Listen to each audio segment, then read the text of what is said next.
It's like they fell off the face of the earth. They just disappeared. When they told us they were found in a shallow grave in Oklahoma, we were devastated. It was a very difficult moment in time. There are evil people out here in this world. He was able to manipulate the girls that he was in relationships with. I was terrified. I hate saying this. It's so hard for me because I was just trying to survive. I couldn't come forward sooner.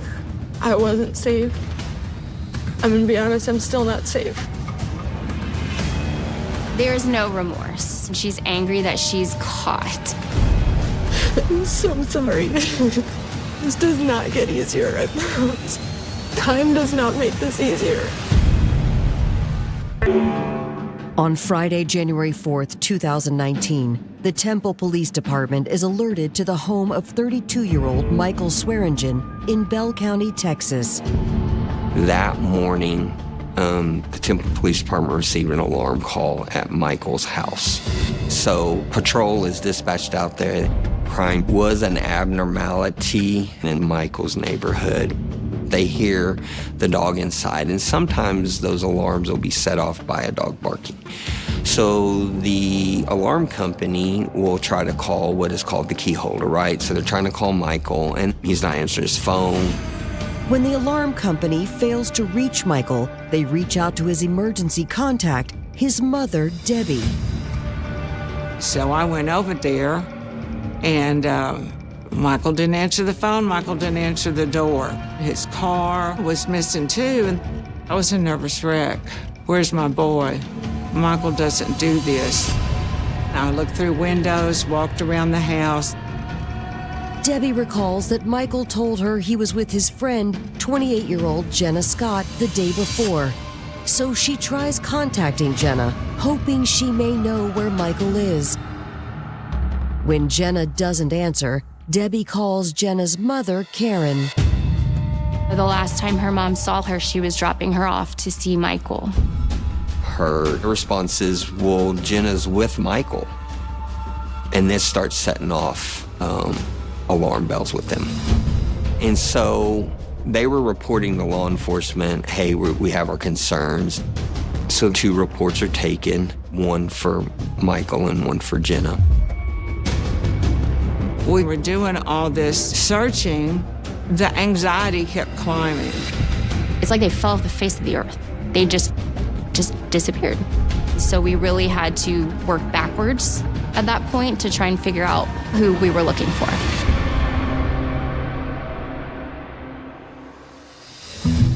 Born and raised in Temple, Texas, Michael Swearingen always put faith and family first. Michael was the perfect son. He just had a sweet essence about him. He went to church, and he made a profession of faith, and he was baptized. Michael really did have everything going for him. He was sweet and kind, cared about everybody. He had a girlfriend. He had his own home. He worked for Spectrum, which does fiber optics, cable, internet, and he was doing really well at that. He had lots of good friends. One of his closest friends was Jenna Scott. Like Michael, Jenna came from a tight-knit family. Jenna was always active, busy. Even as a baby, she was full of energy. And we moved to Texas when she'd just gotten her driver's license when she was 16. She graduated, and she had her daughter, Emery, when she was 18. And we were 100% supportive of her.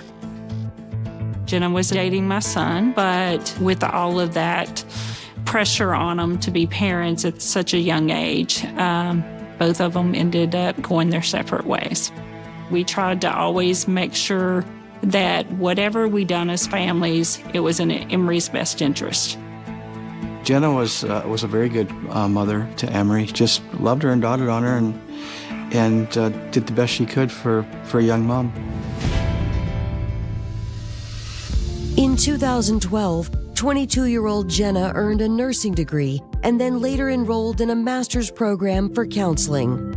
She's always had compassion for people, and she wanted to make a difference in people's lives. Michael had met her when she was in nursing school through a friend of hers. Jenna was smart, but she was tender-hearted. I think that's why Michael and Jenna got along so well, because they were both so tender-hearted. He was like a very big protector of Jenna, and they were close friends. And I mentioned several times to Jenna, why don't you date Michael Swearingen? And she would say, no, he's my best friend. Jenna and Michael, they were like two peas in a pod. You know, they were like brother and sister. But on January 4th, 2019, Jenna and Michael have been missing for 24 hours, and law enforcement is growing increasingly concerned that something sinister has occurred. There was no note, there was no messaging about, hey, we're doing this, so it was also out of character, and so that caused the family to be very concerned. That night, Temple police receive an update on Michael's car. I get a call that night, later in the night, saying, hey, they found the car in Austin. Austin Police Department has recovered it for us. What caught our attention was the fact that Michael absolutely would never go to Austin because that just wasn't his scene. We realized this is absolutely not a place they would be. I don't even know that they would know this area in Austin. And when we located the car, we were on our toes at this point. We needed to figure out what was going on. When authorities search the abandoned car, they make an alarming discovery. It's obvious that it's been wiped down. You can smell the bleach and the hydrogen peroxide. At this point, we knew they were in harm or danger.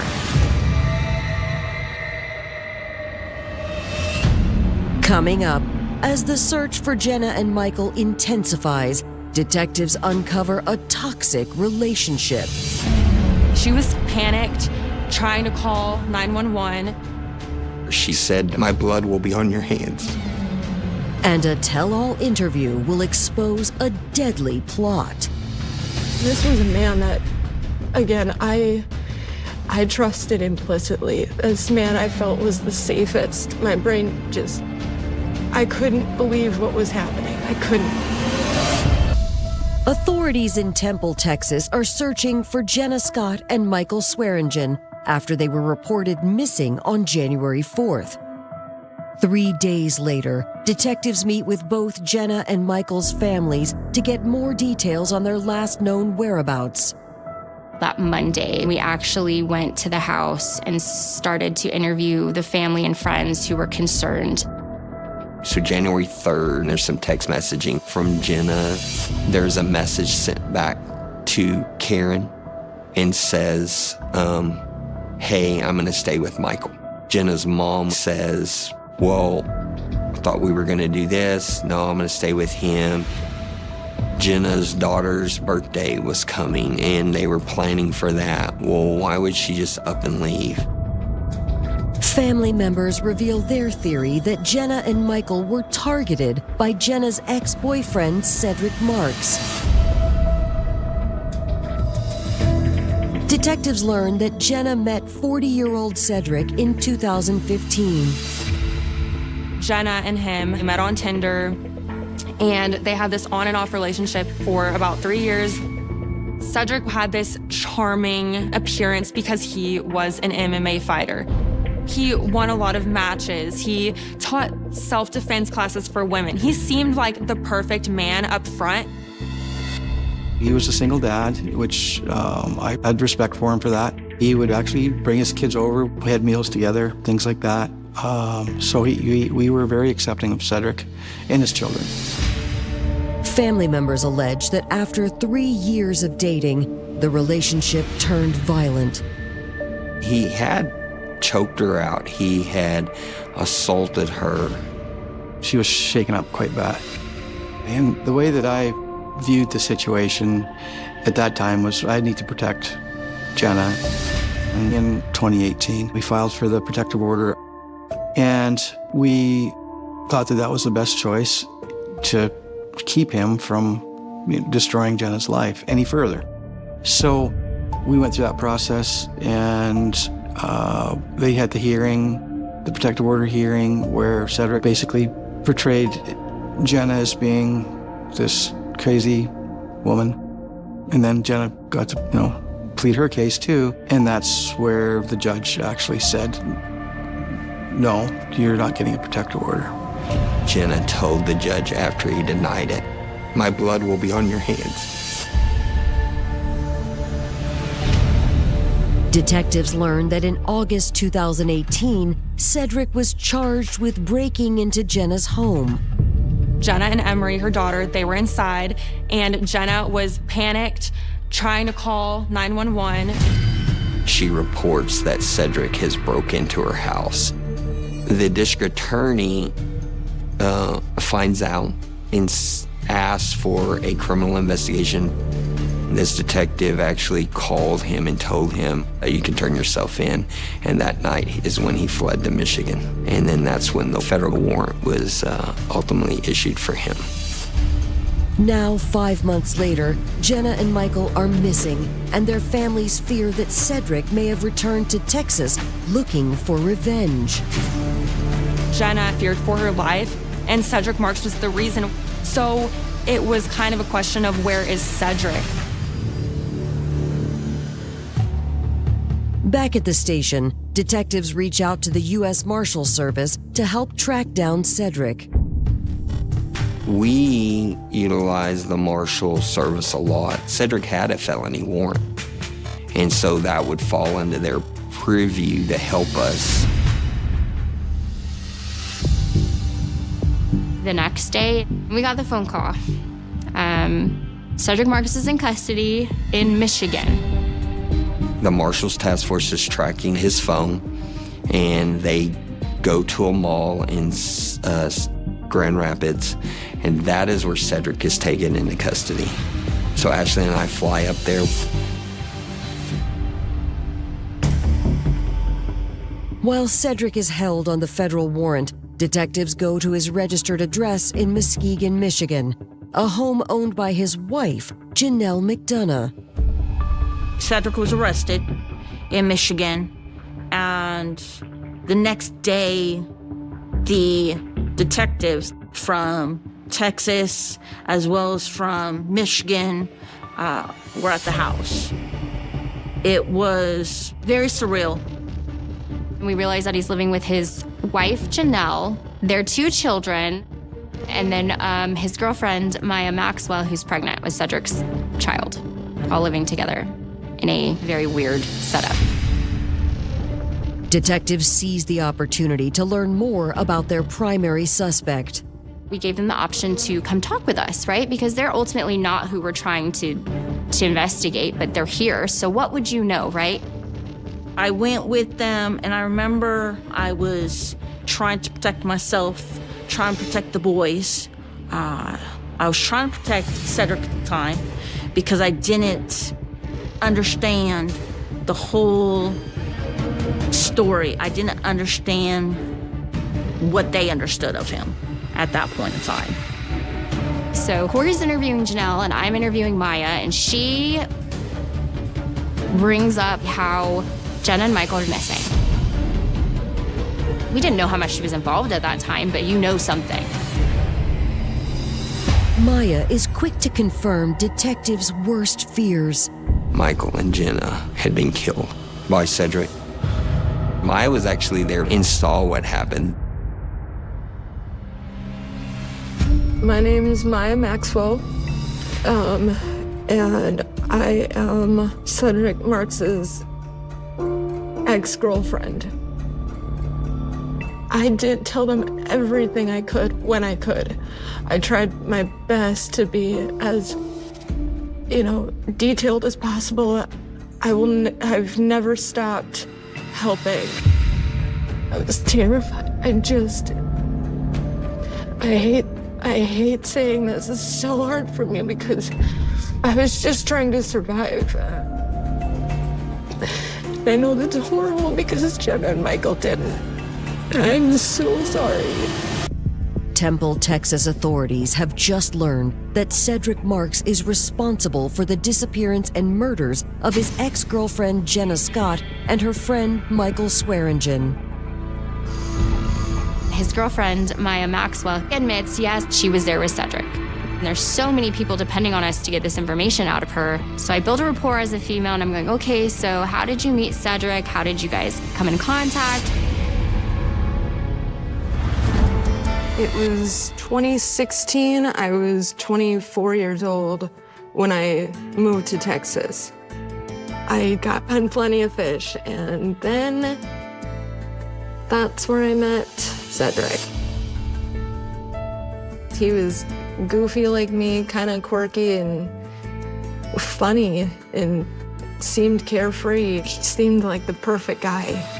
And I knew he was a fighter, but he assured me too that he keeps that in the ring. He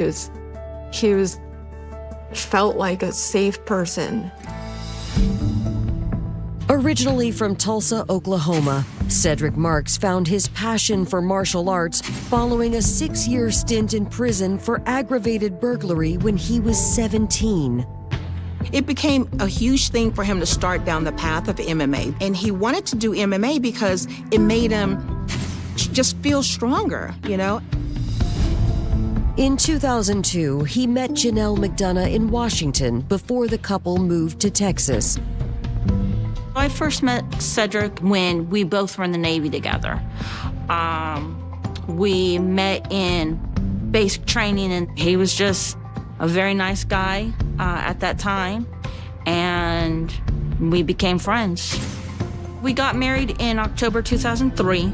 It wasn't the typical marriage that everybody else has. Because of the fact that I'm gay, we just kind of had an open relationship. And she wanted a baby, so Cedric gave her a baby. In return, Janelle was comfortable with Cedric dating other women over the years, including Maya Maxwell. Her understanding of our relationship was that even though we were married, we were just best friends. He asked me to move in with him, and I said yes. His boys were on board, that everything seemed great. It was just a few days before I was supposed to move in that he tells me that he's going to have to move to Michigan. So he was going to need me to move to Michigan as well. So I was like, okay. Maya says Cedric traveled often for work. I thought that we were exclusive, just us, but there was a point where I started to feel like he was cheating on me. He didn't really stay in touch. There was no video calls. I had uprooted my life. And I just found out I was pregnant with my son. Maya confronted Cedric, who opened up about his previous relationship with Jenna Scott. We got in an argument over that, but he again pacified me. And then he tells me that he has a warrant in Texas and that one of his exes, who happens to be Jenna, was accusing him of showing up at her house, but he wasn't ever there, and she is crazy and ruining his life, and she just won't leave him alone, and that's why he had to hurry up and move to Michigan when he did. Maya admits she traveled back to Texas for the order of protection hearing in 2018. Well, at that hearing, the judge did not grant her a protective order. So when Jenna walked past me, I remember her saying that I was gross, and I said, "You too." She didn't understand why Jenna couldn't just leave Cedric alone. Maya says she was shocked to learn from Cedric that he broke into Jenna's house 1 month later. So January 2nd, plan was, what I thought, was to get him down to Texas, turn him in again, go right back. But that wasn't what his plan was. On the evening of January 3rd, Maya claims that Cedric directed her to a residential address in Temple. She was able to describe the house. I'm pulling up the GPS of Michael's house, and I'm like, is this what you're talking about? And she goes, yep. Told me he wanted to go hang out with his friend, and he tells me to just go to Walmart, get something to eat, and he tells me, oh, by the way, while you're there, also pick up big black trash bags. Maya admits she went to Walmart and purchased trash bags before driving to a friend's house. One of his friends was out of town for the week, so we were staying at her place. Eventually, I hear the garage door, and he walked in with Jenna. She was handcuffed, and he put her in one bathroom, and then he went back out to the garage, and he brought in Michael, handcuffed. I'd never met Michael. I'd never heard of him, and he put Michael in the other bathroom. Maya tells detectives that's when Cedric began to strangle Michael. I begged him to stop. I couldn't get up. He had it, and he just turned and looked at me. He told me to look the F away.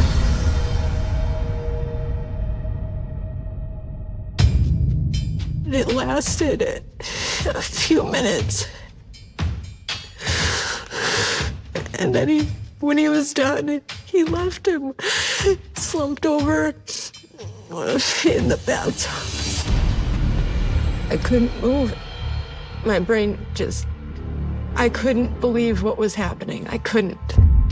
He went in to where Jenna was, picked her up, and he brought her in to see Michael and told her this was our fault. And she and I just looked at each other and didn't say anything. And he carried her out and brought her back into the other bathroom and just asked, "Are you ready?" And the same sounds came out of that bathroom too. I couldn't come forward soon. I wasn't safe. Following the confession of Maya Maxwell, authorities press her for more information on where the remains of 28-year-old Jenna Scott and 32-year-old Michael Swearingen are located.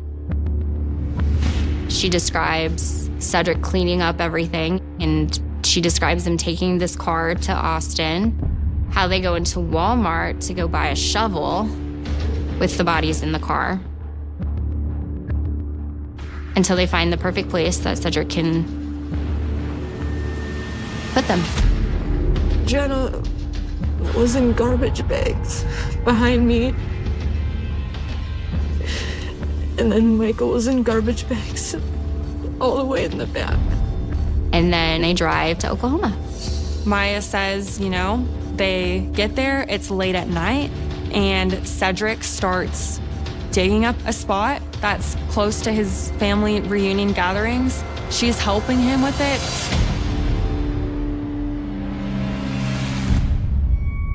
He had told me if I tried to get away, he knew the area better than I did. He's faster. He's a trained fighter. I've never been in a fight in my life. I was pregnant. I was terrified. He's walking me through how, this isn't how he wants relationships to end, but he just got rid of two terrible people that hurt people. And I know I didn't like Jenna before, but all of that went out the door when he ended up murdering Jenna and Michael. What this murder of Jenna and Michael were is Jenna was going to send him to prison for a long time, and Cedric had no control over her. He was going to go to prison for a long time, and so how do you make that not happen? You take it out. You kill it.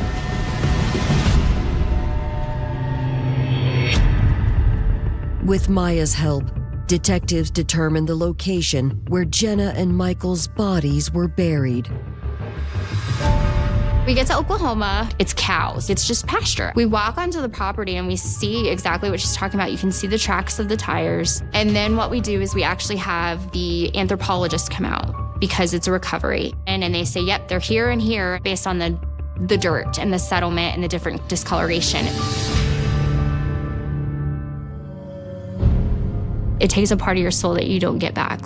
Seeing Michael and Jenna that day in Oklahoma, when we finally got to get to them, a part of me died that day. They called us and they had found the bodies. And all we're doing is crying. We don't know what to do. When they told us that they had found Jenna and Michael in a shallow grave in Oklahoma, we were devastated. It was a very, very difficult moment in time, for sure.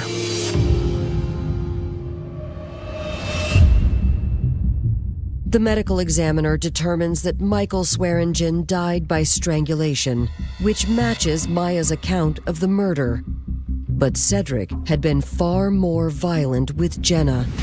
We strangled her. We had duct tape on the back of her neck.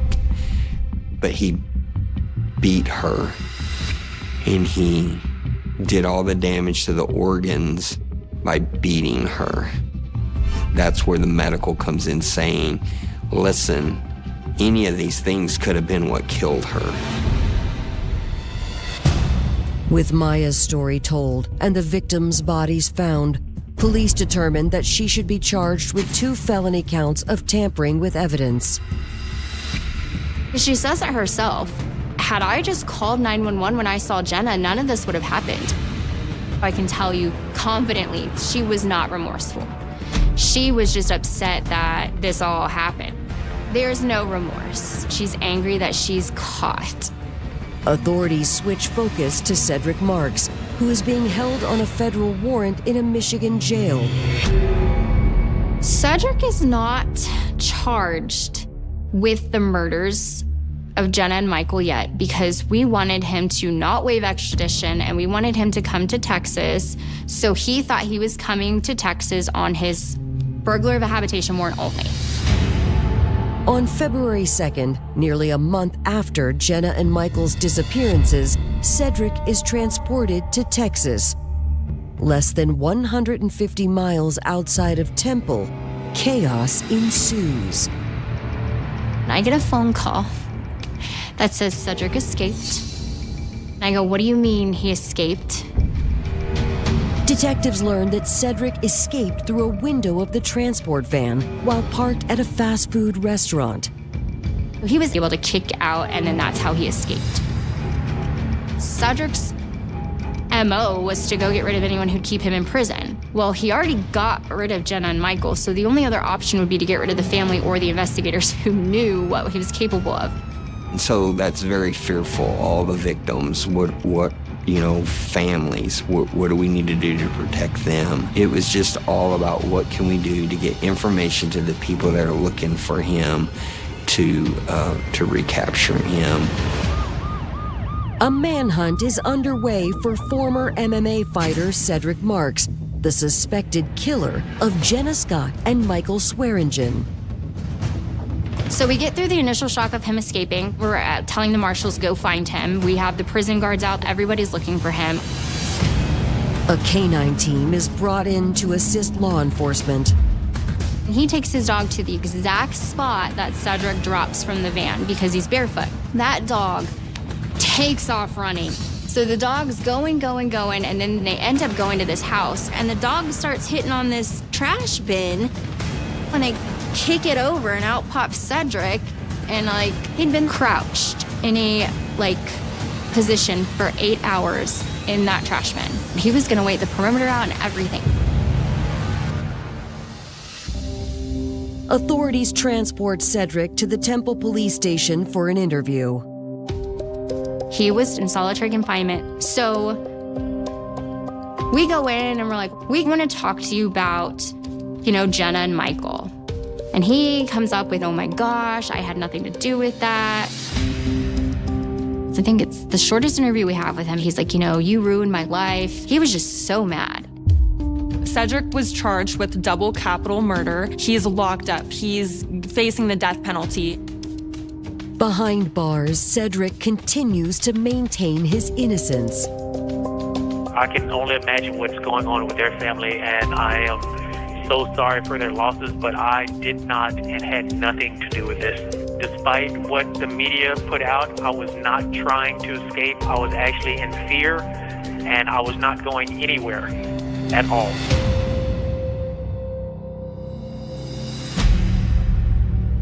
More than 1,000 miles away, the news of Cedric Marks' arrest catches the attention of authorities in Bloomington, Minnesota, due to his connection to a missing persons case 10 years prior. In October of 2008, April Pease filed for a protective order against Cedric before she disappeared. Minnesota detectives contact Temple Police and inform them that Cedric has been their #1 suspect in April's disappearance.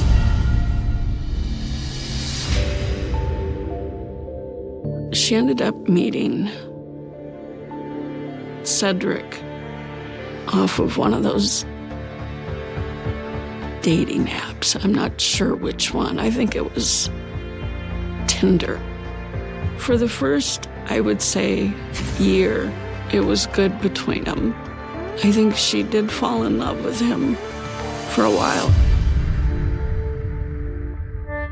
April became pregnant, and in 2005, she and Cedric welcomed their son. At that time, he was having a baby with Janelle, and then he had a baby with April, very close together. They're about 4 months apart. And, she stayed with us for a little while. She told me they got into an argument because she was going out and he choked her out. She called the cops, but nothing ever happened. She ended it, and I was trying to move on then. April and her son had sought protection at a women's shelter, where she was last seen in March of 2009. One of the ladies from the shelter called me and said that April, she'd been gone all night, and if she didn't come back, they were going to have to turn my grandson over to CPS. So I tried calling April, and she wouldn't answer the phone. She ultimately went missing, and the court thought that she had abandoned her child and just left him. And so, regardless of her family protest, the son was given to the father, Cedric.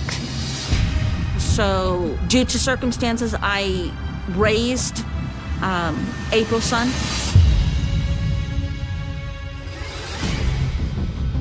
Fast forward 10 years, and Jenna and him are in a volatile relationship. It's the same routine. So that kind of started our thinking, is this a serial killer case? 44-year-old Cedric Marks stands accused of killing his ex-girlfriend, Jenna Scott, and her best friend, Michael Swearingen, with the help of his current girlfriend, Maya Maxwell. It was retaliation. Cedric Marks is upset that Jenna had filed criminal charges against him. Cedric was jealous of Michael. I think he thought something was going on between Michael and Jenna. Cedric has also been a suspect in the disappearance of April Pease 10 years earlier, raising fears authorities might be dealing with a serial killer. It's the protective orders and the physical abuse and the strangling and all these things. Like, this is a pattern of behavior for someone. On January 30th, 2019, investigators in Texas and Minnesota team up to interview several witnesses in the April Pease case, including another girlfriend he had at the time, Kelly Sorensen. So we go, and Kelly interviews with both the Minnesota police and us, and she was able to recall a situation with April and Cedric. She said he has killed April Pease. Then we find out that Kelly had actually been present with Cedric. April Pease first went missing in 2009, and there was this custody battle with Cedric at the time. Kelly tells us Cedric knew, I'm gonna go to jail and I want my son. And so he found April. She's actually located out of a woman's shelter for women and children that was to protect them from violent offenses. He finds her, he watches her, and as she's going back into it, they take her and drag her to a car, and he decides to kill her. With Kelly's help, investigators attempt to track down April's body, but are unsuccessful. After the first year, I knew that she wasn't alive anymore. But I still hoped to be able to find her remains. I talked with a detective, and her hope and their intent is to still bring my daughter home to me. 10 years after April's disappearance, investigators uncover evidence that may prove Cedric's guilt. I actually ended up being arrested for harboring a fugitive, but it was all dropped, and I continued to help them and try to locate April and, try to help them get closure for everybody. Janelle communicated with us. There were things that were not in our search warrant that she consented to allowing us to take. There was a box that Janelle had of Cedric's items that he would just keep and collect. Well, there is a tape. This is before the disappearance of April. And he just talks about how much he loves his boys and that he wanted to get them together and he just wanted his son back and he was going to do whatever he had to do, and he made up his mind. To us who are investigating him and know Cedric to an extent, that's the equivalent of a confession. He gets charged while he's in jail at Bell County for April Pease's murder. 2 years later, Minnesota prosecutors aren't prepared to move forward in April Pease's case, but Texas prosecutors are, if they can flip Cedric's accomplice, Maya Maxwell. They needed Maya's testimony. It was really crucial in this whole case. Prosecutors agreed to a lesser sentence in exchange for Maya's testimony. Maya takes the deal, pleading guilty to 2 counts of tampering with a corpse. She got 20 years in prison with the chance of parole. I did tell them everything, and unfortunately in Texas that meant that I had to be part of it, and for them to get justice, then that's fine.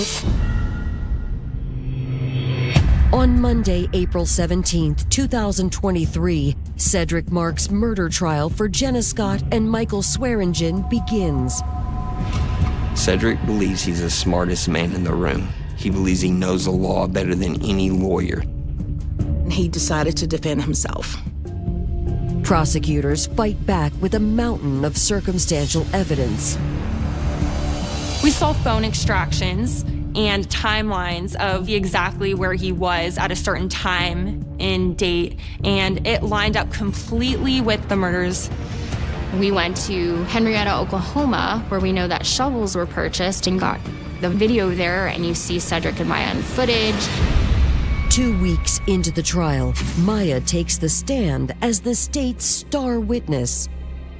When Maya walked into the courtroom, there was almost a shift. She would not make eye contact with Cedric. I think Maya really, really regretted everything. She felt terrible, was breaking down into tears, and kept apologizing. They did not deserve that sick man did. There are evil people out here in this world, and he's one of them. He was able to manipulate the girls that he was in relationships with. Following a 6-week trial, the jury hands down its verdict. Cedric Marks was found guilty of double capital murder for Michael and Jenna. He was sentenced to death. There's some comfort in knowing that he is going to suffer for his actions, but there's no justice for murdering a young woman and man like that. So Michael and Jenna's case is closed with this conviction. April's is charged and still open, but that there's no statute of limitation to murder, and sometimes we just have to be patient.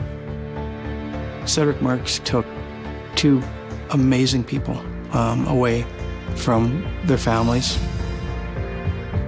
No mother, no family would ever have to go through what we did.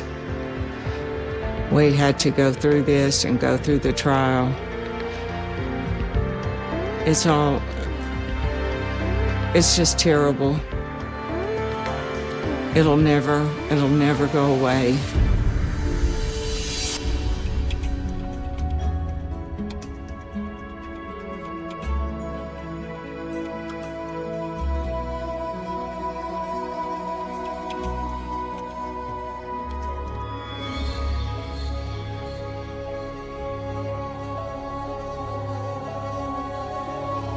There are places in the world where people expect danger. Cities where noise never stops. Where tension sits just beneath the surface. But then there are places like Adelaide. Quiet. Orderly. A city where life moves at a measured pace. Where neighborhoods are familiar.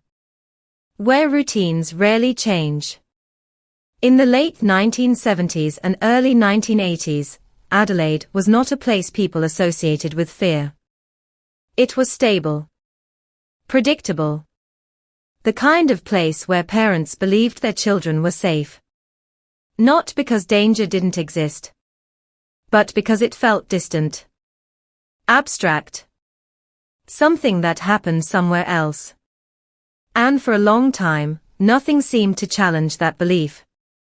Until, slowly, almost imperceptibly, something began to change. Not in a way that drew immediate attention. There were no sudden alarms. No single event that forced people to stop and look around. Instead, it began with absence. A missing person. Then, later, another. At first, there was no reason to connect them. Each disappearance stood on its own. Separate. Unrelated. That is how most people saw it. That is how it was understood. Because nothing about the circumstances suggested anything larger. There was no clear pattern. No visible link. Just individuals who, for different reasons, were no longer there. And in a city like Adelaide, that kind of absence did not immediately signal something extraordinary. People come and go. Lives change. Sometimes, individuals drift away from the spaces they once occupied. It happens quietly. And often, without explanation. But as time passed, something began to feel different. Not obvious. Not urgent. Just inconsistent. The people who were disappearing shared something subtle. Not a direct connection. But a similarity. They were young. Teenage boys. And they existed, in one way or another, on the edges of visibility. Not entirely isolated. But not deeply rooted either. The kind of individuals whose absence might not immediately disrupt the structure around them. Whose lives, while important, were not always closely observed. And that detail, small as it seemed, would become central to everything that followed. Because it created a space. A space where something could happen without immediate recognition. A space where patterns could form slowly. Quietly. Without being seen. At first, there was no sense of urgency. No widespread concern that something systematic was unfolding. Because nothing about the situation demanded that conclusion. There were no witnesses describing violence. No clear evidence of coordinated action. Only the gradual accumulation of absence. An absence, by its nature, does not draw attention quickly. It builds. Piece by piece. Until eventually, there are enough pieces that something begins to take shape. But by then, time has already passed. And in that time, whatever was happening had continued. Uninterrupted. Unrecognized. What would later be known as the family murders did not begin as a clearly defined case. It did not announce itself. It did not arrive with clarity. Instead, it existed in fragments. Moments separated by time. Events that, on their own, did not reveal their connection. And that is what made it so difficult to see. Because the human mind looks for patterns. But only when those patterns are visible. Here, they were not. Not yet. The early years of this case were defined not by action, but by a lack of recognition. A period where something was happening. But no one fully understood what that something was. And within that gap, between event and understanding, the story truly began. A story not of a single act, but of repetition. Not of one individual, but of a group. Unseen, undefined, and never fully identified. Operating within the ordinary. Blending into the environment that surrounded them. Using familiarity as cover. And leaving behind only what could not be ignored forever. Absence. Because absence, given enough time, eventually demands explanation. But by the time that demand is recognized, the story is already well underway. And in Adelaide, by the time people began to ask the right questions, the pattern had already been forming. 4 years. The invisible vulnerability in order to understand what happened in Adelaide during the late 1970s and early 1980s. It is necessary to look beyond the events themselves and focus instead on the people at the center of them. Those whose lives were interrupted, often quietly, and without immediate recognition of what their absence meant. The victims in what would later be known as the family murders were not connected by friendship, family, or shared routines. They did not belong to a single group, did not move within the same clearly defined social circle, and did not disappear under identical circumstances. At first glance, there was nothing that tied them together in a way that would immediately raise concern. And yet, over time, a pattern began to emerge, not one built on direct relationships, but on vulnerability. The individuals targeted were teenage boys, a group that, in most societies, is often seen as independent, mobile, and capable of navigating public spaces on their own. This perception, however, can obscure a more complex reality. Many of these individuals existed on the margins of structured social environments. They were not always under close supervision. Their movements were not always tracked or questioned. Their routines allowed for flexibility, and with that flexibility came periods of time where their absence might not be immediately noticed or urgently investigated. This lack of immediate visibility played a critical role. In a city like South Australia, where communities were generally stable and crime of this nature was not expected, the disappearance of a young person did not automatically trigger the assumption of coordinated violence. Instead, explanations often leaned toward individual circumstances, personal decisions, temporary absences, or situations that did not suggest a broader pattern.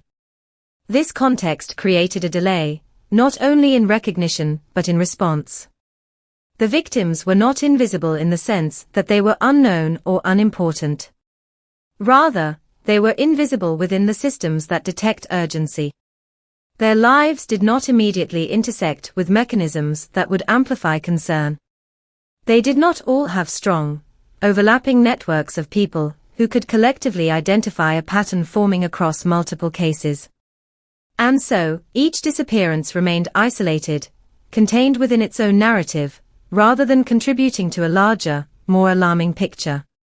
The environment in which this occurred reinforced that isolation.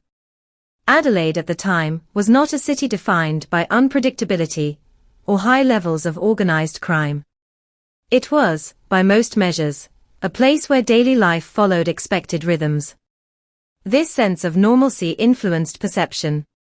When events occur in an environment that feels stable, they are more likely to be interpreted as anomalies rather than indicators of systemic issues. It takes repetition to challenge that perception, and repetition requires time. As the number of victims increased, eventually reaching at least 5 confirmed individuals, the similarities became harder to ignore. They were not dramatic similarities.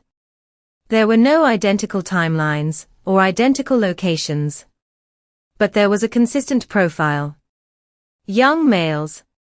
Individuals who could be approached in social situations.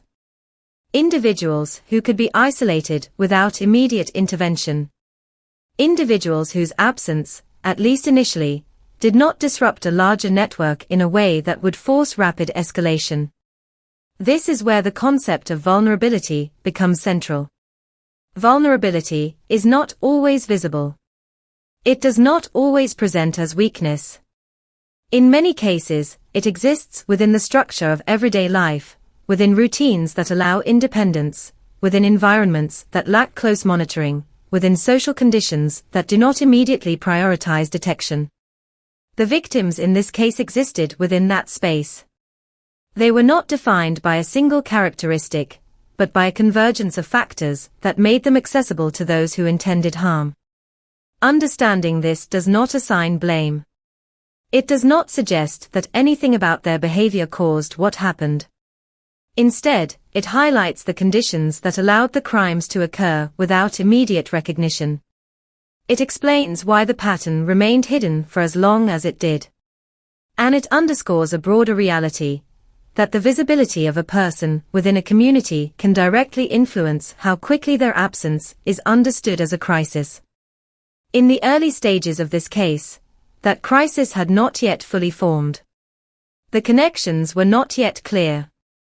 The pattern was still incomplete. And within that incompleteness, the victims remained, in a critical sense, unseen, not as individuals, but as part of something larger that had not yet been recognized. A repeating method hidden in plain sight, as the events that would later be grouped under the family murders continued to unfold across South Australia. What remained most difficult to grasp was not just the violence itself, but the consistency hidden beneath it. There was no single moment when everything became clear. No immediate recognition that these incidents were connected. Instead, what existed were fragments, individual encounters, separate disappearances, and isolated discoveries that, at first, resisted interpretation as part of a unified pattern. But when examined collectively, a method begins to emerge. Not a chaotic or impulsive sequence of actions, but something more structured, more deliberate. The available information indicates that the crimes were not carried out by a single individual acting alone, but by a group, an organized presence operating within ordinary social environments. This distinction is critical, because it changes the nature of the interaction between offender and victim. The approach was not random in the sense of being unpredictable, rather, it followed a consistent logic. The victims were approached in social situations, moments where interaction would not appear unusual. These were not overtly forced encounters. There was no immediate indication of danger at the point of contact. Instead, the approach relied on familiarity, on the natural dynamics of conversation, trust, and proximity that occur in everyday settings. This is what allowed the initial stage of the incident to pass without detection. There was no clear disruption. No visible struggle that would alert others. From that point, the situation shifted. The victims were taken to private or secluded locations, spaces where visibility was reduced and control could be established. It is within these confined environments that the nature of the crime became evident. The victims were restrained, held, and subjected to violence before their deaths. These were not instantaneous events. The data suggests a period of control, a phase in which the victims were kept in a contained setting before the final outcome. This element introduces a disturbing dimension, not because of speculation, but because of its repetition. It indicates a process, a sequence that was followed more than once. After the victims were killed, their bodies were transported and left in remote areas. Locations that were not immediately accessible, not frequently monitored, and not likely to be searched without specific reason.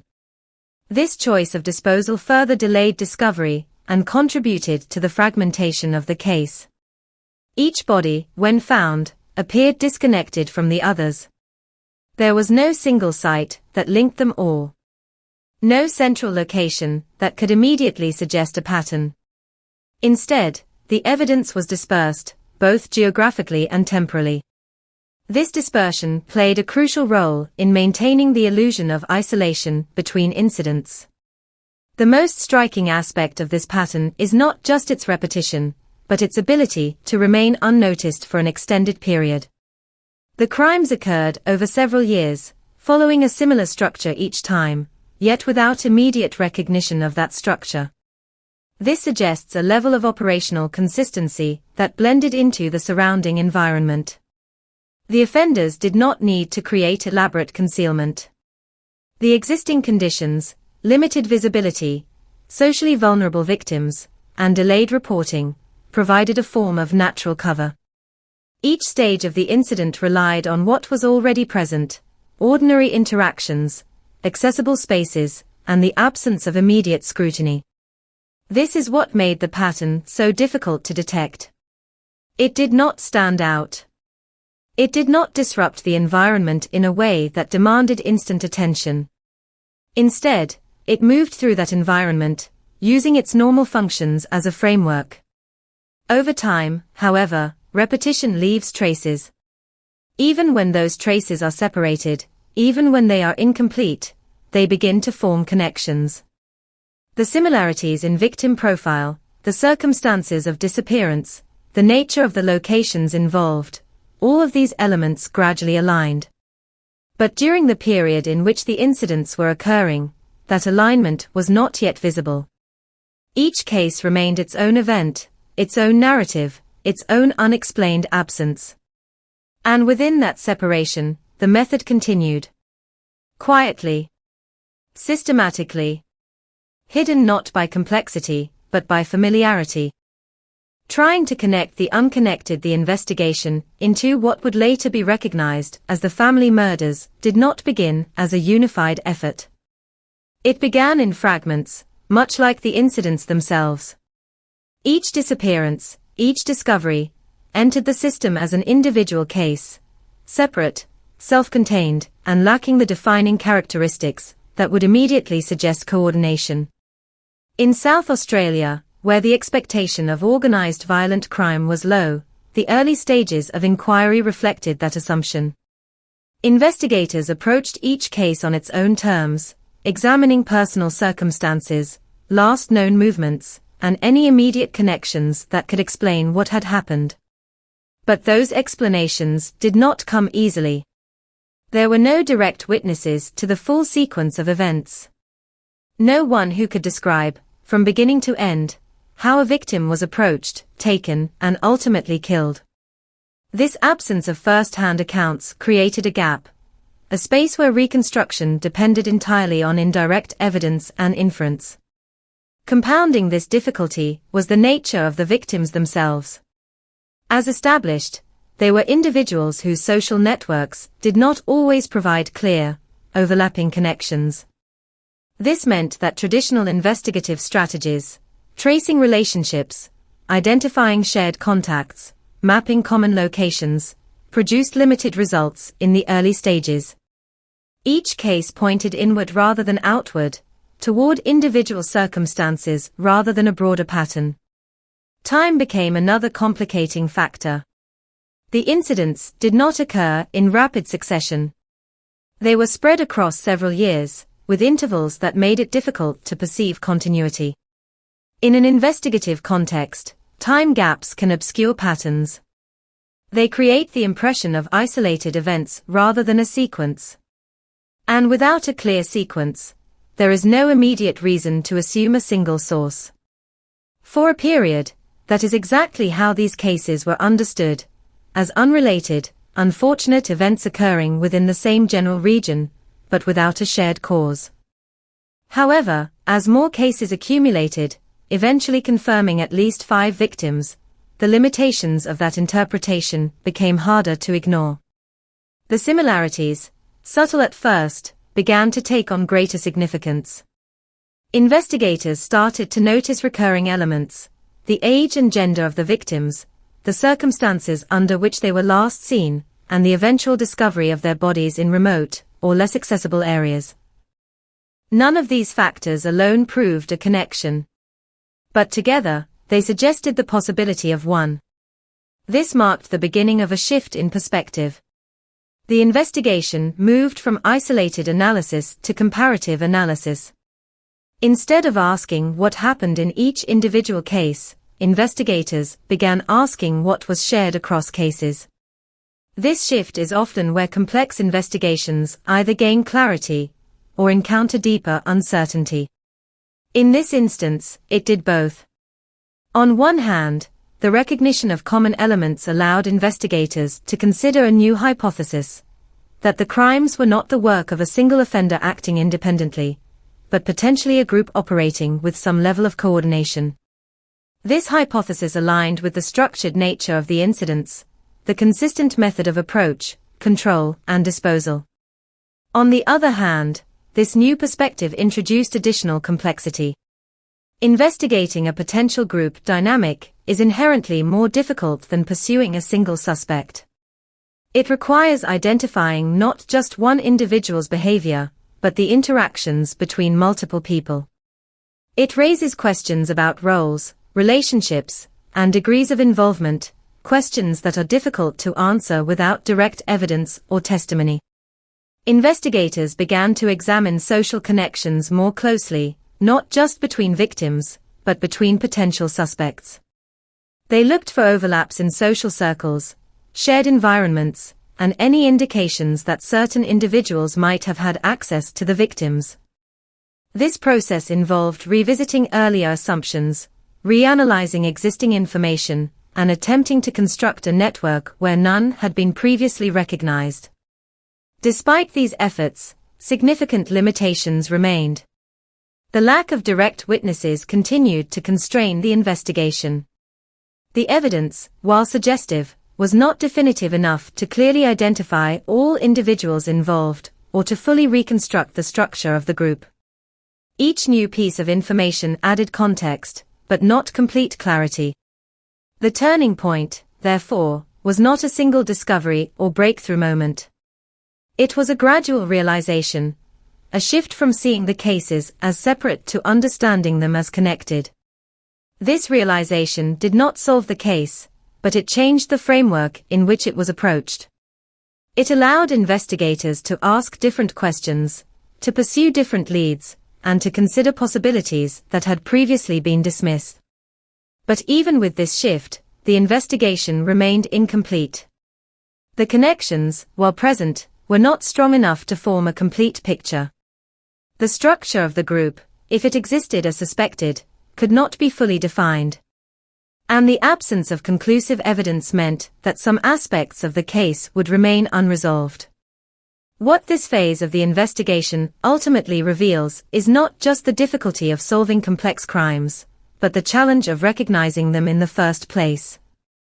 Patterns do not always present themselves clearly.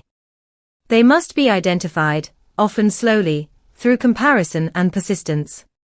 And in this case, by the time the pattern was recognized, much had already occurred without that recognition guiding the response.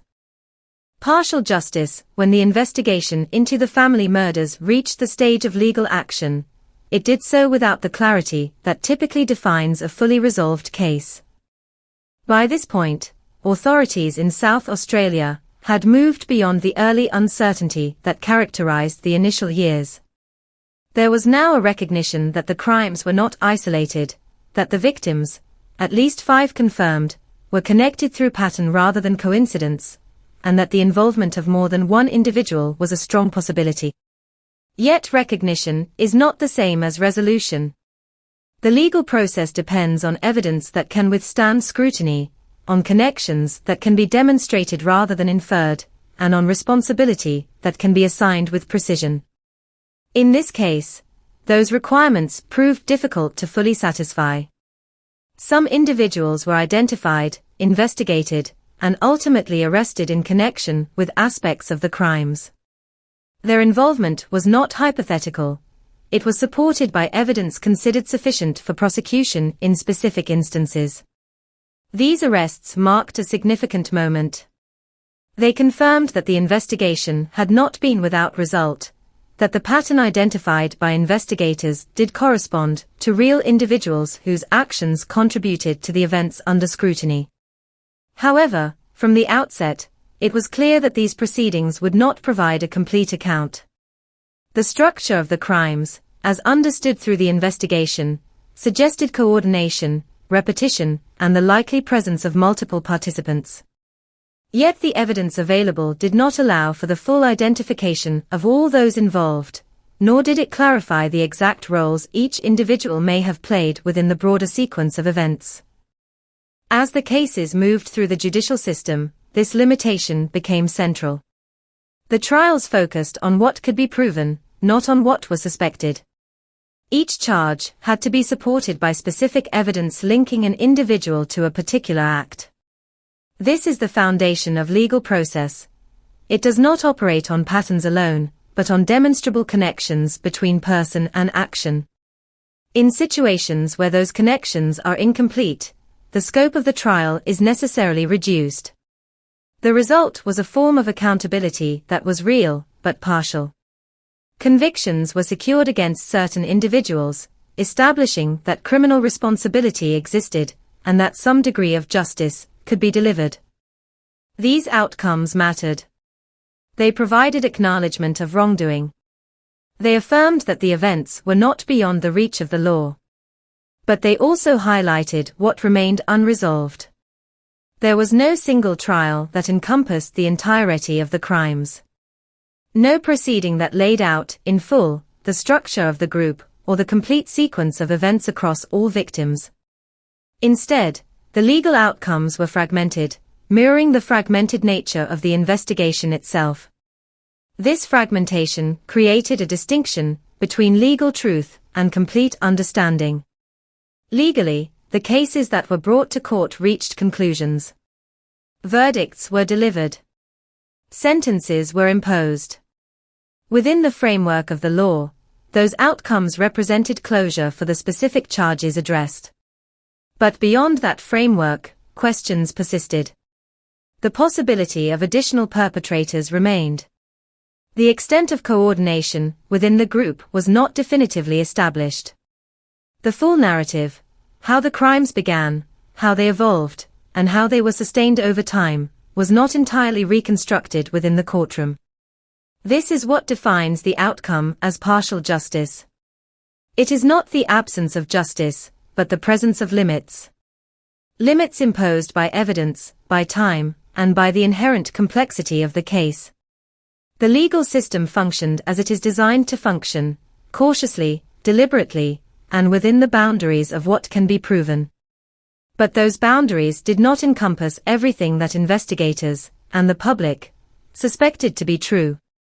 For the families and communities affected, this distinction carried weight.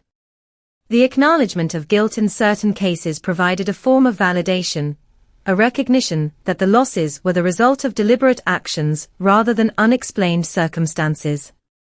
Yet the absence of a complete account meant that some aspects of those losses remained undefined. There was no singular narrative that could be pointed to as the definitive explanation of what had occurred. Instead, there were multiple narratives, each tied to a specific legal case, each addressing a portion of the overall picture. In the end, the trials did not close the case in the way that many might expect. They did not eliminate uncertainty. They did not answer every question. What they did provide was structure, a framework of accountability that confirmed key elements of the investigation while leaving others unresolved. And within that framework, the case reached a conclusion that was both definitive and incomplete. A conclusion where justice was present, but not absolute. The case that never fully closed in the years following the investigations and legal proceedings connected to the family murders, the impact did not fade in a clear or immediate way. There was no single moment when the community in South Australia could collectively decide that the story had ended. Instead, what remained was a lingering sense of incompleteness, an awareness that while parts of the truth had been uncovered, the full shape of what had occurred was still not entirely known. This lingering uncertainty became part of the case itself. It influenced how people understood not only what had happened, but how it had been allowed to happen over such an extended period of time. One of the most immediate effects was a shift in perception. Before these events, Adelaide had been widely regarded as a place of stability, a city where serious, organized violence was not expected to emerge from within the community. That perception did not disappear overnight, but it changed. The idea that harm could originate from within familiar social environments, rather than from distant or clearly defined threats, introduced a new layer of awareness. This awareness was not always visible in daily life, but it existed beneath the surface, influencing how people thought about safety, trust, and vulnerability. The fact that the victims were young and, in many cases, socially vulnerable added to this shift. Their experiences highlighted a reality that had not been fully acknowledged before, that individuals who exist on the margins of visibility are often at greater risk, not because of anything they have done, but because their absence does not immediately trigger collective attention. This realization extended beyond the case itself. It prompted broader reflection on how communities recognize and respond to vulnerability, and how systems of support might fail to detect patterns when those patterns involve individuals who are not closely connected to larger networks. The case also raised enduring questions about the nature of organized crime within a community context. The possibility that multiple individuals were involved, acting in coordination, over a period of years, challenged assumptions about how such activity would manifest. There was no single identifiable structure that could be fully mapped, no complete list of participants, no definitive explanation of how the group functioned. This lack of clarity made the case difficult to contain within traditional narratives. It was not simply a matter of identifying a perpetrator and closing the case. Instead, it remained open in a conceptual sense, with unanswered questions continuing to shape its interpretation. Among the most persistent of these questions was the issue of scale. If some individuals were identified and convicted, but not all, then how large was the group? Were there others who had not been discovered, or whose involvement could not be proven? The available evidence did not provide definitive answers. And without those answers, the boundaries of the case remained uncertain. This uncertainty extended to the possibility of additional victims. While at least 5 were confirmed, the absence of a complete understanding of the group's activities left open the question of whether the full extent of the crimes had been uncovered. This is a particularly difficult aspect of any investigation to confront, because it exists in a space between evidence and possibility. It cannot be confirmed without new information, but it cannot be entirely dismissed either. Over time, the case became not only a subject of investigation, but a point of reference. It was discussed, revisited, and analyzed, not because new conclusions had been reached, but because the existing conclusions were incomplete. Each return to the case brought with it the same set of considerations: what is known, what is suspected, and what remains beyond reach. This ongoing engagement reflects the deeper impact of the events. They did not resolve cleanly. They did not fit within a narrative that moves from problem to solution. Instead, they left behind a structure that includes both resolution and ambiguity, both certainty and doubt. In this way, the case serves as a reminder of the limits inherent in any investigative process. Even with sustained effort, even with the application of legal frameworks and analytical methods, there are situations where not every element can be fully reconstructed. Evidence may be incomplete. Connections may remain unproven.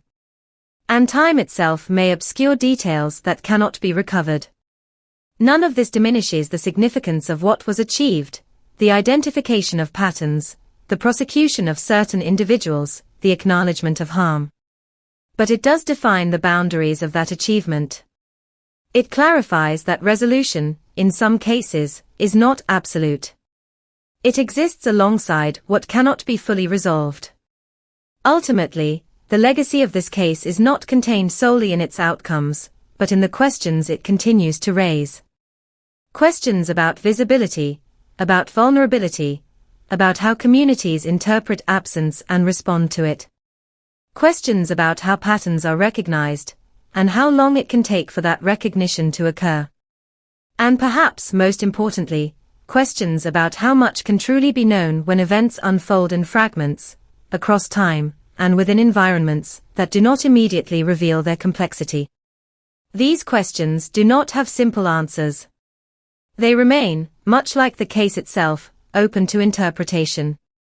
And in that openness, the story continues, not as an active investigation, but as an enduring reflection on what was seen, what was missed, and what may never be fully understood.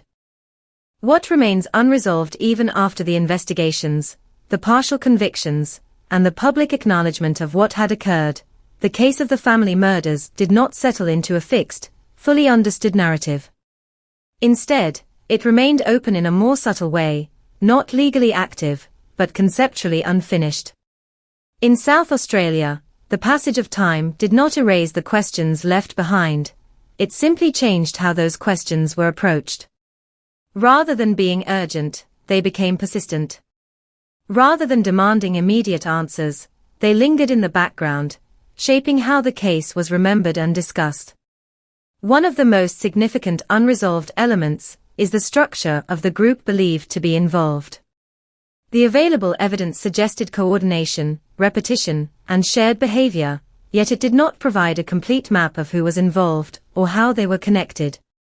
This absence of clarity creates a unique kind of uncertainty.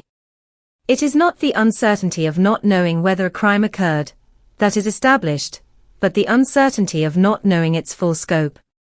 Without a complete understanding of the group, it becomes difficult to define the boundaries of the case. Where does it begin? Where does it end? Which actions are connected and which are not? These questions remain without definitive answers. Closely related to this is the issue of individual roles within the suspected group. Even among those who were identified and prosecuted, the extent of their involvement could not always be placed within a fully reconstructed sequence of events. In cases involving multiple participants, understanding who did what, and under what circumstances, is essential for creating a complete narrative. Here, that narrative remains partial. There are segments that are known, supported by evidence and legal findings, but there are also gaps where the sequence of actions cannot be fully determined. These gaps are not simply missing details, they represent entire portions of the story that cannot be conclusively described. Another unresolved dimension concerns the possibility of additional victims. While at least 5 individuals were confirmed, the nature of the crimes, their duration, their repetition, and the lack of complete identification of all perpetrators, leaves open the question of whether all victims have been accounted for. This is a difficult possibility to address, because it exists without definitive proof. It is shaped by inference rather than confirmation, by the recognition that incomplete information can mask a larger reality. The presence of this possibility influences how the case is perceived. It prevents it from being fully contained within the known facts, extending its implications beyond what has been formally established. There is also the question of how the crimes were sustained over time without earlier detection. The answer is not singular. It involves a combination of factors: the vulnerability of the victims, the absence of immediate connections between cases, the time gaps that obscured patterns, and the limitations of available evidence. Each of these factors contributed to the delay in recognition.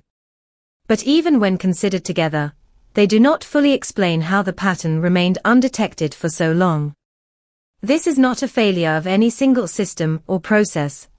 It is an illustration of how complex events can exist within ordinary environments without immediately disrupting them. It highlights the limits of perception, the ways in which human attention is shaped by expectation, and how events that do not fit those expectations can go unrecognized. Over time, the case has come to represent more than its individual components. It is no longer viewed solely as a sequence of crimes, but as a broader example of how patterns form, how they are missed, and how they are eventually recognized. This shift in perspective does not resolve the unanswered questions, but it reframes them. It places them within a larger context, one that extends beyond the specifics of the case to include the processes through which understanding is developed. In this sense, the unresolved elements are not just gaps in information, they are part of the case's lasting significance. They remind us that not all narratives reach complete closure, that some remain open not because of ongoing investigation, but because of inherent limitations in what can be known. These limitations do not diminish the importance of what has been established. The identification of victims, the recognition of patterns, and the legal accountability that was achieved all remain critical outcomes. But they exist alongside what could not be fully determined. And it is this coexistence of knowledge and uncertainty that defines the case in its entirety. As time continues to pass, the details may become less immediate, but the structure of the case remains. It persists as a reference point, a reminder of how easily complexity can exist within familiarity, and how difficult it can be to fully reconstruct events that unfold across time, involving multiple individuals, and leaving behind only partial evidence. In the end, what remains unresolved is not just a list of unanswered questions, but an enduring recognition of the limits of certainty. A recognition that even when much has been uncovered, there can still be aspects of a story that remain beyond complete understanding. How environment shapes perception. To fully understand the enduring complexity of the family murders, it is necessary to examine not only the actions themselves, but the environment in which those actions took place. Because the environment did not simply serve as a backdrop, it actively influenced how the events were perceived, interpreted, and ultimately understood. In Adelaide during the late 1970s and early 1980s, the prevailing sense of normality was not superficial. It was deeply embedded in the structure of daily life. Communities were stable, routines were predictable, and social interactions followed familiar patterns. This stability created a framework through which unusual events were interpreted. When something occurred that did not immediately fit within that framework, it was often understood in isolation rather than as part of a broader disruption. This is a natural cognitive response. Human perception tends to favor explanations that align with existing expectations. When a city is widely regarded as safe, events that contradict that perception are less likely to be immediately grouped together as evidence of a larger problem. Instead, they are processed individually, each one assigned its own explanation, its own context, its own boundary. This process, while logical on the surface, can delay the recognition of patterns that only become visible when multiple events are viewed collectively. The environment in South Australia at the time reinforced this tendency. There were no widespread indicators of organized violent crime that would prompt investigators or the public to immediately consider that possibility. Without that expectation, the threshold for recognizing coordination was significantly higher. It required not just one or two incidents, but a series of events that, over time, began to reveal similarities that could no longer be dismissed as coincidence. Another critical aspect of the environment was the nature of social visibility. As previously established, the victims were individuals who, for various reasons, did not occupy positions of high visibility within tightly connected networks. This meant that their absence, while significant, did not always trigger immediate, large-scale responses. In environments where individuals are closely monitored through overlapping relationships, family, school, community organizations, patterns of disappearance can be identified more quickly. But in situations where those networks are less dense or less interconnected, the detection of patterns becomes more difficult. Each case remains contained within its own limited sphere of awareness. This containment is not intentional. It is a byproduct of how social systems function. Information spreads through connections, and when those connections are limited, the spread of information is correspondingly restricted. In the context of this case, that limitation contributed to the delay in recognizing that multiple victims shared similar circumstances. The environment also influenced the behavior of those responsible. The absence of immediate detection, the lack of visible connection between cases, and the general perception of safety created conditions in which repeated actions could occur without immediate interruption. This does not imply that the environment caused the crimes, but it does illustrate how certain conditions can reduce the likelihood of early intervention. When actions do not produce immediate, observable consequences, they can continue longer than they otherwise might. Over time, as more information became available, and as investigators began to compare cases more directly, the influence of the environment began to shift. What had once been interpreted as isolated incidents started to be seen as interconnected. This shift did not occur suddenly. It required the accumulation of data, the willingness to re-examine earlier assumptions, and the recognition that the existing framework of interpretation was insufficient. This moment of reassessment is critical in any complex investigation. It represents the point at which perception begins to align more closely with reality. But even then, the influence of the environment does not disappear entirely. It continues to shape how the case is understood, how its implications are interpreted, and how its lessons are applied. In retrospect, it becomes clear that the environment played a dual role. On one hand, it contributed to the delay in recognition by reinforcing assumptions of normality and safety. On the other hand, it provided the context necessary for understanding how such a pattern could exist without immediate detection. This duality is important because it prevents the case from being viewed in overly simplistic terms.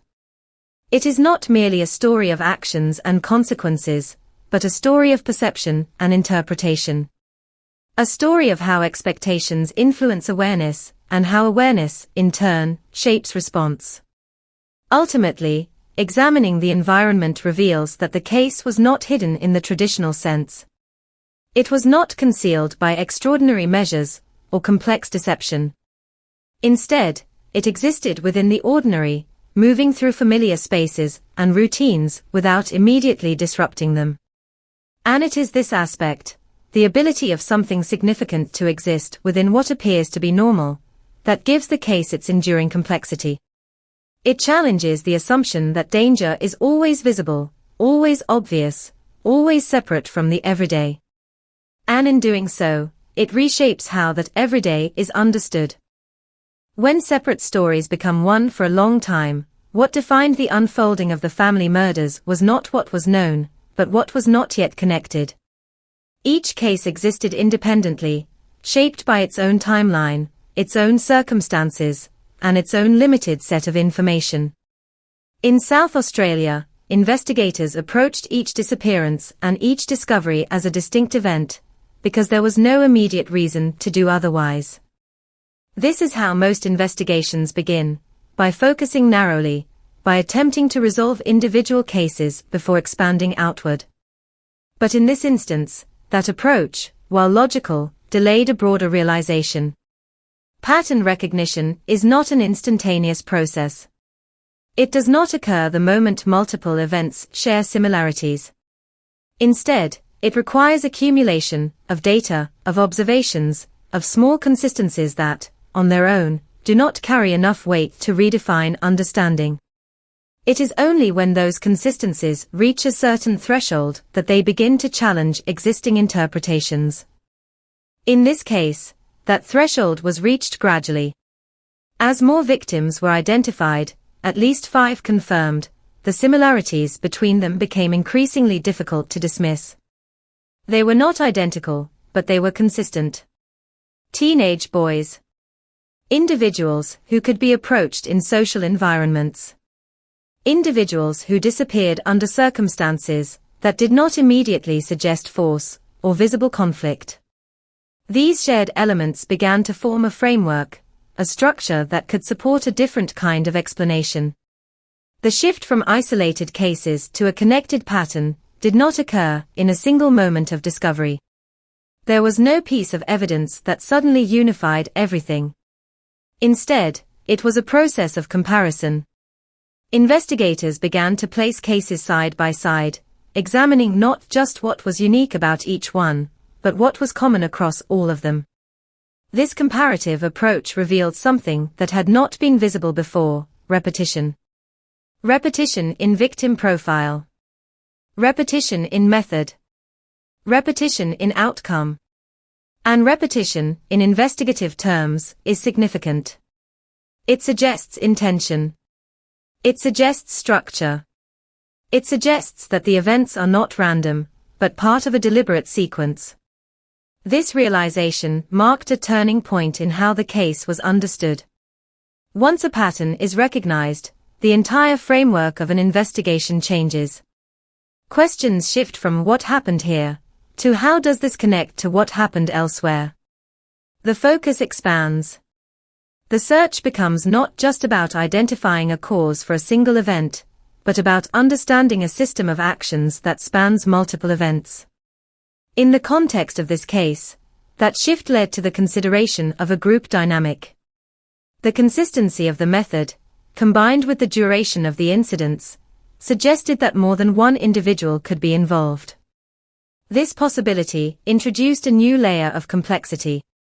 It required investigators to think not only about individual behavior, but about coordination, about how multiple people might interact, share information, and participate in a repeated sequence of actions. At the same time, the recognition of a pattern also highlighted the limitations of earlier assumptions. It became clear that the initial interpretation of the cases as isolated incidents had been insufficient. Not incorrect, given the information available at the time, but incomplete. This is an important distinction. Investigative processes are shaped by the information they have access to.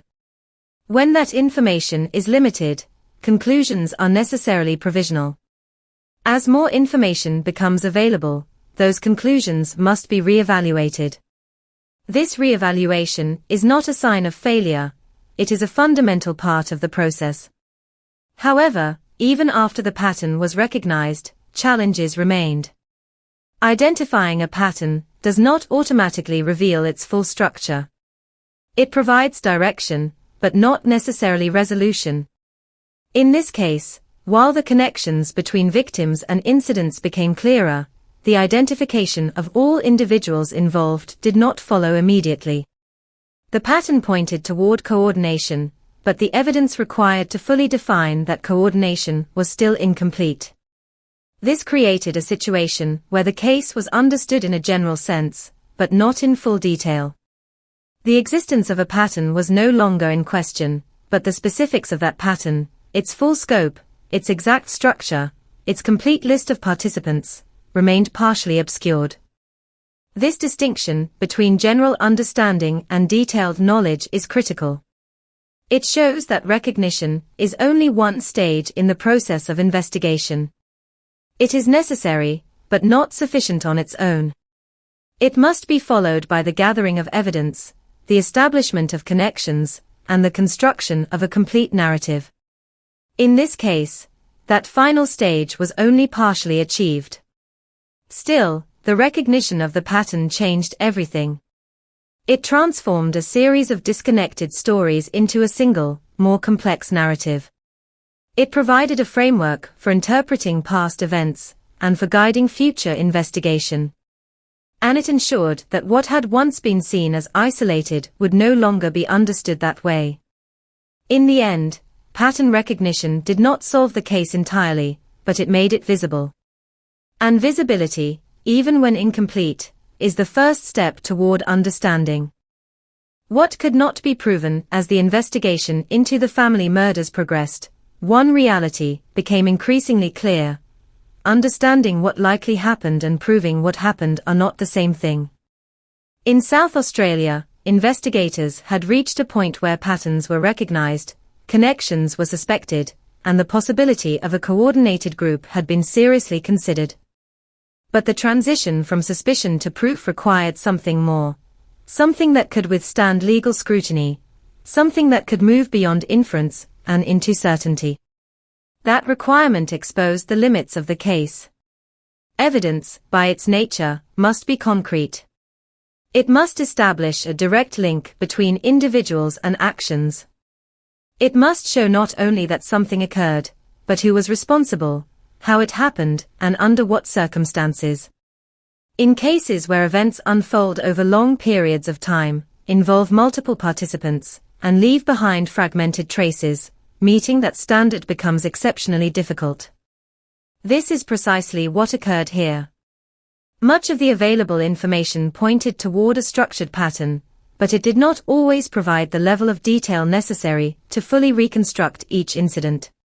There were gaps, moments where the sequence of events could not be clearly defined, where the presence or involvement of specific individuals could not be conclusively demonstrated. These gaps were not the result of a lack of effort.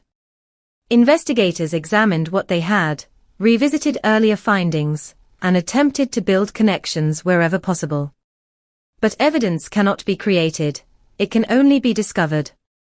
And in this case, what could be discovered was incomplete.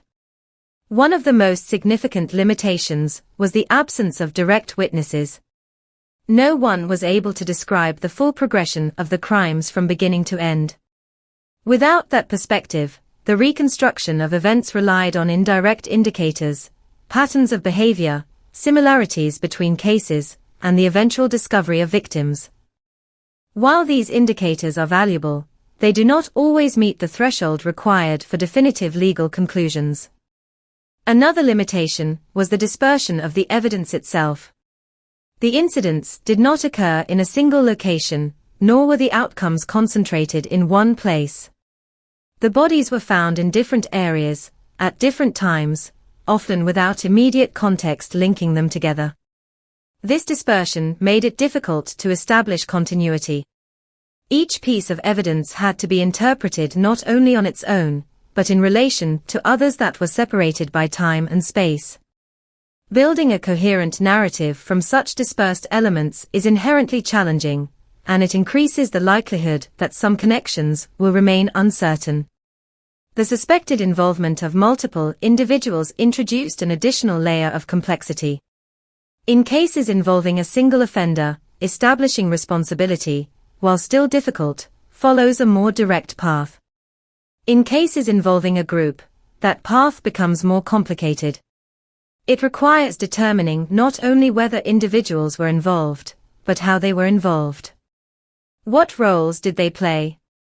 Were they present at specific moments? Did they act together, or separately within a broader framework? These questions are critical for legal proceedings, but they are also among the most difficult to answer without clear, direct evidence. As a result, the investigation reached a point where it could suggest a broader reality, without being able to fully prove it. This distinction is essential. Suggestion, even when strongly supported by patterns and circumstantial evidence, is not enough to establish complete accountability within a legal framework. It can guide investigation, inform understanding, and shape public perception, but it cannot replace the need for proof. This is why the outcomes of the case were, as previously described, partial. Some individuals were identified and prosecuted based on evidence that met the required standard. Their involvement was established to the extent that the available information allowed. But beyond those specific instances, the broader structure of the case remained only partially defined. The limits of evidence also influenced how the case was ultimately interpreted. Without a complete set of provable facts, there is space for multiple interpretations, some grounded in available data, others extending beyond it. This creates a tension between what is known and what is believed. Investigators must operate within the boundaries of what can be proven, while the public may consider possibilities that extend beyond those boundaries. In this case, that tension remains. It is not resolved, because it cannot be resolved without new evidence. Over time, the absence of additional evidence becomes a defining feature in itself. It establishes a boundary around the case, a point beyond which understanding cannot currently extend. This boundary does not diminish the importance of what has been uncovered, but it does clarify its limits. It shows that even with sustained investigation, even with careful analysis and comparison, there are situations where not every aspect can be brought into full clarity. Ultimately, the limits of evidence do not represent a failure of the investigative process. They represent the conditions under which that process operates. Evidence is shaped by time, by circumstance, by what is left behind and what is not. And in this case, what was left behind was enough to reveal a pattern, to identify certain individuals, and to establish that the crimes were real and connected. But it was not enough to fully define every element of what occurred. And that distinction, between what could be proven and what could only be inferred, remains central to understanding the case as a whole. How the case endures over time. As the years passed after the events surrounding the family murders, the case did not fade into obscurity in the way many resolved investigations eventually do. Instead, it remained present, less visible in daily discourse, but firmly embedded in the collective memory of South Australia. Its persistence is not driven by constant new developments or discoveries, but by the nature of what it represents, a case that was partially understood, partially resolved, and yet never fully closed. Memory, in this context, does not function as a simple record of past events. It evolves. It is shaped by what is known, what is believed, and what remains uncertain. In the absence of a complete narrative, the memory of the case becomes layered. There are the confirmed facts, the victims, the timeline, the outcomes of specific legal proceedings. There are also the unresolved elements, the suspected involvement of additional individuals, the possibility of further victims, the gaps in the sequence of events. Together, these layers form a memory that is not fixed, but dynamic. Each time the case is revisited, whether in discussions, analyses, or reflections, those layers are re-examined. The confirmed elements remain stable, but the unresolved aspects invite interpretation. This is why the case continues to be discussed long after the primary investigations have ended. It offers not just answers, but questions. And questions, particularly those without definitive resolution, tend to endure. The legacy of the case also extends into how communities understand vulnerability and visibility. The fact that the victims were young and, in many cases, socially isolated has become a central point of reflection. It has influenced how absence is perceived, how quickly concern is raised, how seriously early signs are taken, and how patterns are identified across seemingly unrelated events.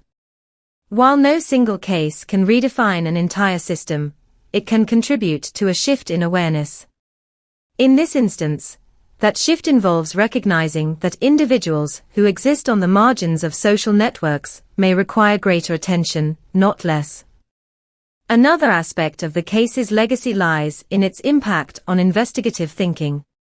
It has become an example of how complex patterns can exist without immediate recognition, and how the process of identifying those patterns requires both time and a willingness to reconsider earlier assumptions. The case demonstrates that investigations are not static. They evolve as new information emerges, as perspectives change, and as connections that were previously overlooked come into focus. This lesson extends beyond the specific events of the case. It applies to the broader practice of investigation, emphasizing the importance of flexibility, persistence, and comparative analysis. At the same time, the case serves as a reminder of the limits of those efforts. Even with sustained attention, even with the application of evolving methodologies, there are situations where not every question can be answered. This recognition is part of the case's legacy as well. It tempers expectations, reinforcing the understanding that some level of uncertainty may remain, regardless of how much time passes. Public perception of the case has also been shaped by its unresolved elements. Unlike cases that conclude with a clear narrative, where responsibility is fully established and the sequence of events is comprehensively documented, this case resists simplification. It cannot be easily summarized without acknowledging what is missing. This complexity influences how it is remembered. It is not recalled as a single, contained story, but as a series of interconnected issues: crime, investigation, limitation, and uncertainty. For those directly affected, the families of the victims, the legacy is more personal and more immediate. While the broader public may engage with the case as a subject of analysis or reflection, for them it represents loss that is not fully contextualized. The absence of a complete explanation means that certain questions remain unanswered on a deeply personal level. This aspect of the case does not change over time. It persists, independent of broader interpretations or societal lessons. In this way, the legacy of the case exists on multiple levels. There is the institutional level, where it informs investigative practices and legal considerations. There is the societal level, where it influences perceptions of safety, vulnerability, and awareness. And there is the personal level, where it remains tied to individual experiences of loss and uncertainty. These levels do not always align perfectly, but together they define how the case continues to exist in the present. Ultimately, what allows the case to endure is not just what happened, but what could not be fully explained. The combination of established facts and unresolved questions creates a structure that resists closure. It ensures that the case remains relevant, not as an active investigation, but as an ongoing point of reference. A reminder that some events do not conclude in a definitive way, and that their impact extends beyond the moment in which they occurred. In that sense, the case is not only part of the past. It continues to shape how the present understands the past, and how it prepares for the possibility that not everything can be fully known. The silence between what is known and what is not in the end, the story of the family murders does not conclude with a single, definitive statement. It does not resolve into a complete narrative where every question has an answer and every action has been fully accounted for. Instead, it settles into something quieter, more complex, a space defined as much by what is known as by what remains beyond reach. In South Australia, the case stands as a reminder that not all events can be fully reconstructed, even when significant effort has been made to understand them. There is a natural expectation that time will bring clarity. That as years pass, as investigations continue, as information is revisited, the remaining gaps will gradually close. And in many cases, that expectation is met. Details emerge. Connections are confirmed. Narratives become more complete. But this case does not follow that pattern. Here, time has not eliminated uncertainty. It has, in some ways, defined it. The silence that exists within the case, the absence of complete answers, is not empty. It is structured. It exists between confirmed facts, between established events, between the points where understanding begins and where it must stop. This silence is not the result of inattention or neglect. It is the result of limits. Limits in evidence. Limits in visibility. Limits in what could be preserved, discovered, and ultimately proven. And those limits shape the final form of the case.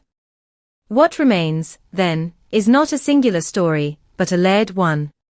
At its core are the victims, at least 5 young individuals whose lives ended under circumstances that were not fully explained. Their presence anchors the case in reality, in loss, in the undeniable fact that something occurred that cannot be undone. Around that core are the elements that have been established, the pattern of targeting, the structure of the crimes, the involvement of multiple individuals, and the legal outcomes that addressed parts of that structure. These elements form the framework of what is known. But surrounding that framework are the unanswered questions. Questions about the full extent of the group. Questions about the precise roles of those involved. Questions about whether the known victims represent the entirety of the case, or only a portion of it. These questions do not exist at the edges. They are interwoven with the known elements, shaping how those elements are understood. They prevent the case from becoming static. They keep it open, not in an investigative sense, but in an interpretive one. There is a tendency, when confronted with unresolved cases, to seek closure through speculation. To fill the gaps with assumptions, to construct narratives that extend beyond the available evidence. But doing so risks distorting what is already difficult to understand. In this case, the absence of complete answers is not an invitation to create new ones without foundation. It is a reminder of the importance of restraint, of recognizing where knowledge ends and where uncertainty begins. This distinction is not always comfortable. It leaves space where resolution is expected. It requires acceptance that some aspects of the case may remain undefined, not because they are unimportant, but because they are inaccessible. Yet within that discomfort, there is also clarity. A clarity about the nature of truth in complex situations. That it is not always complete. That it can exist in fragments. That it can be partially known, partially proven, and partially beyond reach. The legacy of this case, therefore, is not only in what it reveals, but in what it cannot fully reveal. It challenges assumptions about how stories end, about how justice is defined, and about how understanding is constructed. It shows that there are moments where the pursuit of answers reaches its limit, not because the questions are no longer valid, but because the means to answer them are no longer available. And so the case remains. Not active, not unresolved in the procedural sense, but incomplete in a deeper way. It exists as a record of events that were partially uncovered, partially explained, and never entirely contained within a single narrative. It exists as a reflection of both the capacity and the limitation of investigation, of memory and of interpretation. In the space between what is known and what is not, there is no final conclusion. Only acknowledgement. Acknowledgement of the victims. Acknowledgement of the efforts made to understand what happened. An acknowledgement that, in some cases, the story does not end with certainty, but with the enduring presence of questions that may never be fully answered. Listening to what cannot be heard, there is a point, in cases like the family murders, where the narrative no longer advances through new discoveries, new evidence, or new conclusions. Instead, it reaches a quieter stage, one where the absence of information becomes as significant as its presence. In South Australia, this case has settled into that space. Not forgotten, not resolved in the fullest sense, but existing in a state where what remains unsaid carries as much weight as what has been established. To understand this final stage is not to search for new answers, but to recognize the boundaries of those that already exist. The facts, as they stand, form a structure, at least 5 victims, a pattern of targeted individuals, indications of coordination, and partial legal accountability. These elements define the case. They provide clarity where clarity is possible. But beyond them lies something less defined, a silence that cannot be filled with certainty. This silence is not passive. It shapes interpretation. It influences how the case is remembered, how it is discussed, and how it continues to resonate over time.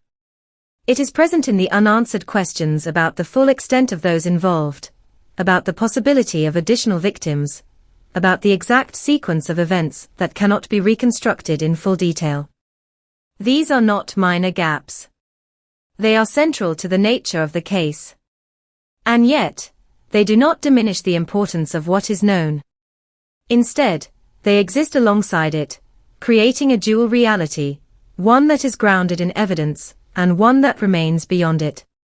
There is a temptation, particularly with cases that resist closure, to push beyond this boundary, to interpret the unknown as if it was simply undiscovered rather than potentially unknowable. But this case resists that approach.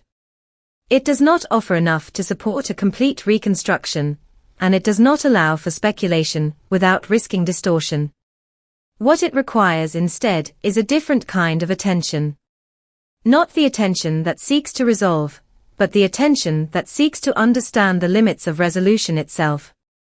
In that sense, the case becomes less about finding an ending and more about recognizing what it means for a story not to have one. Not in the traditional sense. Because there is an ending, of course.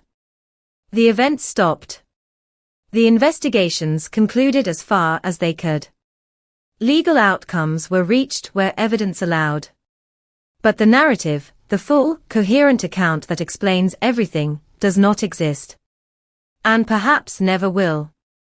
This realization does not reduce the case. It reframes it. It shifts the focus from completion to comprehension. From final answers to enduring questions. It invites a form of engagement that is quieter, more reflective, and more aware of its own limitations.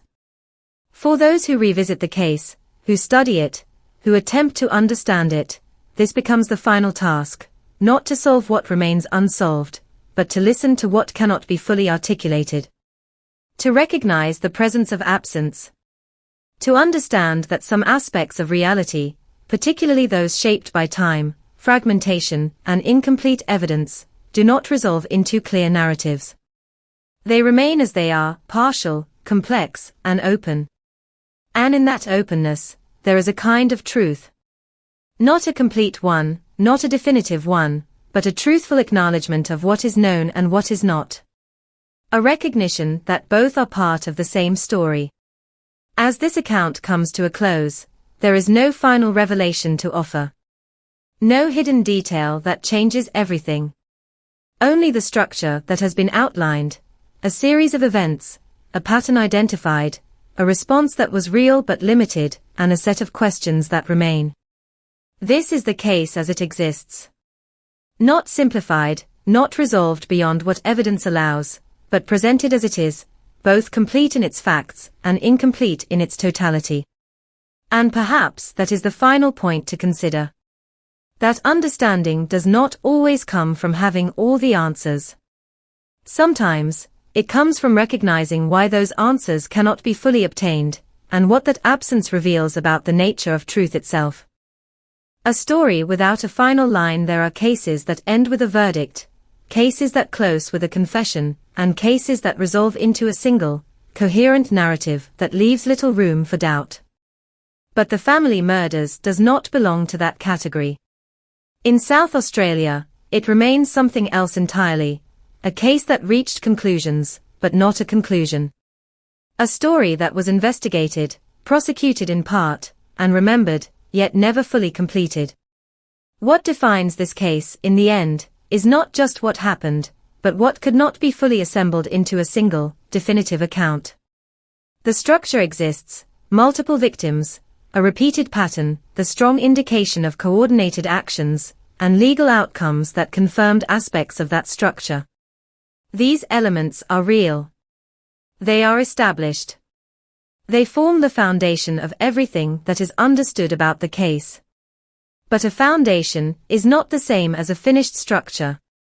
There are spaces within it, gaps that were never filled, connections that were never fully drawn, identities that were never completely confirmed.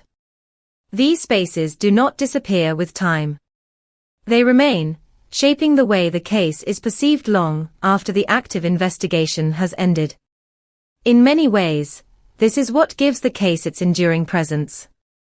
It does not settle into the past as something fully defined. Instead, it continues to exist at the edge of understanding, where certainty and uncertainty meet.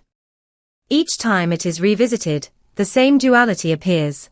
What is known stands clearly, while what is unknown resists clarification. This tension is not resolved, because it cannot be resolved without new evidence, and none has emerged to change the fundamental structure of the case. There is also a broader implication to this kind of unresolved narrative.